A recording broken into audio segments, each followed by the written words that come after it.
bien, vamos a tratar de aprovechar el tiempo. Hemos invitado al especialista en temas que tienen que ver con la jubilación, pensiones, etcétera, el economista Carlos Calle. Así es que te agradezco, Carlos, la gentileza como siempre. Bienvenido a Televisión Universitaria. Muchas gracias. Buenas noches a tu público por esta nueva oportunidad. A tus órdenes. A ver, hay un proyecto de ley, el 395, me decías, que ha presentado el gobierno del presidente Arce. ¿Cuál es el espíritu de este proyecto? Entendemos que se intenta ampliar el beneficio de jubilación y también la edad, aunque sobre la edad ya se está diciendo que se habría retirado por lo menos esa parte. A ver, brevemente dinos, ¿cuál es el espíritu de esto? El primer elemento a destacar es el siguiente, que es una ley de rutina. Ya. Porque es la tercera actualización que se llevaría a cabo. La Ley 65 promulgada en el año 2010, que establece el sistema integral de pensiones, establece en el artículo 19 que cada 5 años el Poder Ejecutivo podrá actualizar unos límites solidarios, con los cuales se calcula la pensión solidaria. Entonces, el año 2013, antes de los 5 años, se hizo la primera actualización. El 2017, la segunda actualización, y esta es la tercera. En realidad es una ley de rutina, demorado en 8 meses. ¿Podría hacerlo o no podría hacerlo? ¿O tiene que hacerlo? No, dice que la ley podrá, desgraciadamente, no es imperativa. Y de eso se aprovecha el Poder Ejecutivo para hacerlo o no hacerlo, o prorrogarse, como en este caso. Se ha demorado 8 meses en proponer una modificación de estos límites solidarios, porque dice podrá. Debiera decir debe y no podrá. Pero bueno, está así de está la ley. Lo primero. Lo segundo es que este proyecto de ley es una reproducción, casi una copia fiel de la anterior actualización del año 2017. ¿No? ¿Por qué? Porque esta ley inclusive es todavía es menos beneficiosa para los trabajadores de ingresos bajísimos y que aportan muy poco. Para ponerlo en contexto, cuando se promulgó la ley 65 del año 2010, la pensión mínima con 10 años de aportes representaba el 70% del salario mínimo nacional de entonces, que eran 679. Sí. Con las posteriores actualizaciones, esta proporción ha disminuido. La ley 65, la que todavía está vigente, establece que el mínimo es el 30% del mínimo nacional. Y este proyecto de ley va a reproducir exactamente lo mismo. Tengo una lámina, si podemos mostrarla. Por favor, ya. Es exactamente esta es la reproducción de la ley. Podemos ver aquí la franja anaranjada, digamos que más oscura, es la que va a ser vigente ahora. Sí. Y la franja que está anaranjada un poquito más clara es la que está vigente. Para los límites superiores, como podrás ver, la trayectoria es exactamente la misma, casi sin ningún cambio. Para los límites inferiores es exactamente igual, casi paralela. Sí. 30% para el mínimo y 32% era en el anterior. Es eso lo que se está proponiendo. A ver, lo que estoy entendiendo, termina. ¿Cuál es el otro tema? No existe ninguna ampliación de la jubilación a los 65 años. Y el gobierno intentando aclarar, pensando que la gente entendió así, sacó hoy día un comunicado, una nota de prensa, indicando que la jubilación se mantiene a los 58, no se está ampliando a los 65. No dice el proyecto de ley que se va a ampliar la edad de jubilación a los 65. Lo que dice la ley es quienes siguen trabajando y cumplen los 65 años y ya tienen más de 10 años de aportes, tienen que despedirse de su fuente laboral. Tienen que ser obligatoriamente despedidos de su trabajo, porque con seguridad que esos trabajadores están jubilados ya desde sus 58 años. Y permíteme decir lo siguiente, que esos trabajadores viven en el mejor de los mundos. ¿Por qué? Porque ya están jubilados a los 58 años y siguen trabajando. Por lo tanto, tienen 2 ingresos adicionales. Primero, por seguir trabajando y estando jubilados, ya no les descuentan el 10% para su cuenta personal previsional. Y segundo, ya tienen una parte de su pensión la que proviene de sus ahorros propios. ¿No es cierto? Y eso seguramente el 90% de los que tienen más de 58 años están en esa situación y que tienen la suerte de tener un empleo estable. A ellos los quieren jubilar, no los quieren jubilar, ya están jubilados. Los quieren despedir a los 65 años. Bueno, eso dice el gobierno que son como 9.000 las personas. O sea, tiene previsto despedir a 9.000 trabajadores.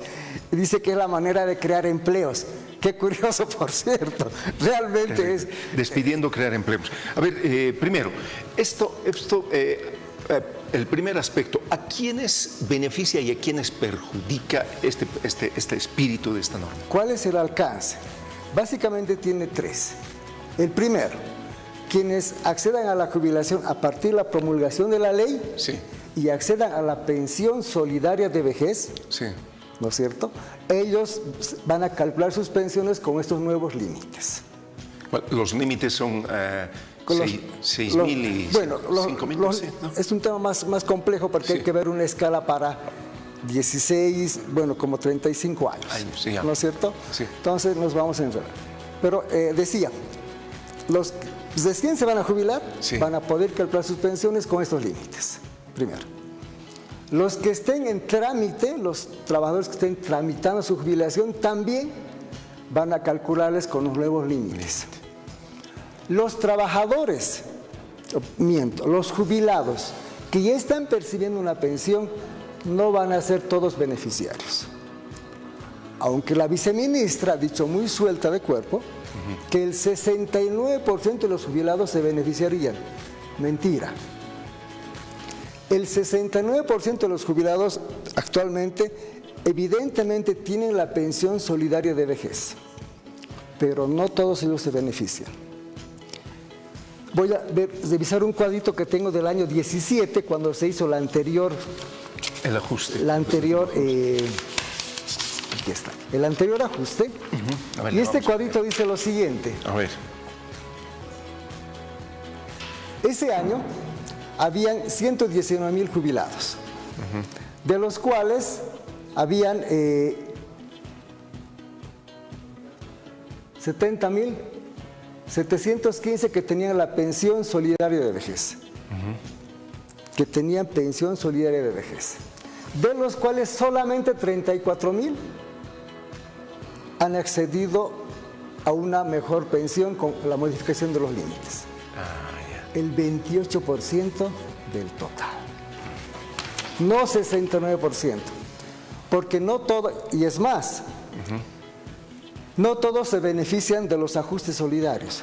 Hay gente que se beneficia, hay gente que no se beneficia en absoluto. Tengo ejemplos clarísimos sobre eso. ¿Quiénes se benefician? Aquellos jubilados cuyo promedio salarial es relativamente alto respecto de su pensión en curso de pago. En cambio, aquellos que tienen su promedio salarial que es muy poquito diferente, un poquito superior a su pensión, esos se van a beneficiar con centavos. Aquellos jubilados cuya pensión solidaria de vejez es equivalente a su pensión actual, esos no se van a beneficiar nunca, con cualquier actualización que hagan. ¿Ya? Sí. Entonces, no es, como dice la viceministra, la maravilla. Por último, quería comentar respecto a este tema lo siguiente.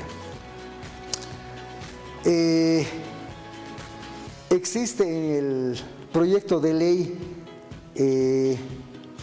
esto que se refiere a la... Bueno, ya hablamos del tema de la jubilación forzosa. Lo que yo más bien quería decirte era hacer énfasis en ¿de dónde financia todo esto el gobierno? Porque se el gobierno no financia nada. Claro, pero ¿de dónde se financia? Porque se habla de incrementarle al empresariado privado 0.5. A ver, explícanos. La primera pregunta es la siguiente. ¿Es necesario un aporte adicional? El gobierno entiende que sí. El gobierno dijo, bueno, a la viceministra, de que habrían hecho un estudio actuarial en diciembre del año pasado. Y ese estudio habría recomendado modificar los límites de esta manera y para financiar, incrementar los aportes de cierta manera. Entonces establece que para las empresas debieran aportar, actualmente aportan 3% de la planilla, debieran aportar 0,5% más. Y los trabajadores que ganan más de 13.000 bolivianos actualmente aportan en una escala que va de 1 a 10%, hasta 35.000 bolivianos o más. Ellos aumentarían sus aportes, pero de manera marginal. Es decir, el que gana más de 13.000 hasta 25.000 aportaría, actualmente aporta 1% adicional, aumentaría a 1,14. Entonces, un trabajador que gane 20.000 actualmente aporta más o menos 71 bolivianos, tendría que aportar 81 bolivianos, 10 bolivianos más, ¿no? Entonces, no es relevante, digamos. O sea, habrían los fondos suficientes, por eso no se aumentan. Y en realidad existen por demás los fondos. Me voy a remitir a un estudio. Hay un estudio que hizo la consultora Melinsky Pellegrini, entregó el año 2015. Ese estudio proyectaba que el Fondo Solidario para el año 2022 iba a tener un stock de 16.000 bolivianos. 16.000 millones. Millones de bolivianos. Pero, ¿qué dicen los datos? Los datos dicen que ese fondo, a diciembre, son 26.000 millones de bolivianos. O sea que plata, en mi impresión, hay. O sea, no hay necesidad de incrementar las contribuciones, pero el gobierno ha dispuesto que se proceda de esa manera, ¿no? Bien, ya les he comentado de que no va a beneficiar a todos de la misma manera. Hay sectores, trabajadores que van a ver y otros que absolutamente nada. Uno de los temas que estaba causando polémica es precisamente de que se les obligue a los 65 años. Algún dirigente médico, si mal no recuerdo, explicó de que eso se habría retirado. ¿Crees que sea posible retirar esa figura? Porque la Constitución parece que es taxativa en ese tema. Sí, por eso el proyecto de ley habla de lo que habla el proyecto de ley es de que el Estado está obligando a ejercer un derecho. Yo creo que los derechos son de ejercicio voluntario. No hay que ejercerlos por obligación. Ojalá el gobierno se obligara a ejercer el derecho a la salud, por ejemplo. Que todos los ciudadanos bolivianos hagan 2 chequeos anuales obligatoriamente por ley, que les obliga a ejercer ese derecho. No lo va a hacer. Aquí dice que les va a obligar a jubilarse para beneficiarse de una jubilación, de una pensión digna. Pero no se preguntan los del gobierno, ¿por qué la gente no quiere jubilarse o no quiere desvincularse laboralmente y vivir los últimos años de su vida de una jubilación, de una pensión digna? Precisamente porque de digno, la pensión no tiene absolutamente nada. Es lo más indigno que hay en el país. Las pensiones son realmente miserables. ¿Hasta qué punto es verdad esto? Y con esto creo que vamos cerrando, Carlos. Escuché un comentario en la calle, en un minibús, la verdad. Decía, es gracioso que nos den una vida útil hasta los 65 años, pero para la jubilación pasamos hasta los 110 años. ¿Cómo es esto? Lo que pasa es que las tablas de mortalidad que se aplican en el país no son tablas de mortalidad que reflejen nuestra realidad nacional. Fueron copiadas el año 2003 de estadísticas que habían en Colombia y nunca las han cambiado, nunca las han actualizado. Y esas tablas, para esa realidad, me imagino que estaban bien, ¿no es cierto? Claro. Pero no para nuestra realidad de ese entonces. Ahora probablemente algo nos acerquemos a esas tablas, pero no en ese momento, ¿no es cierto?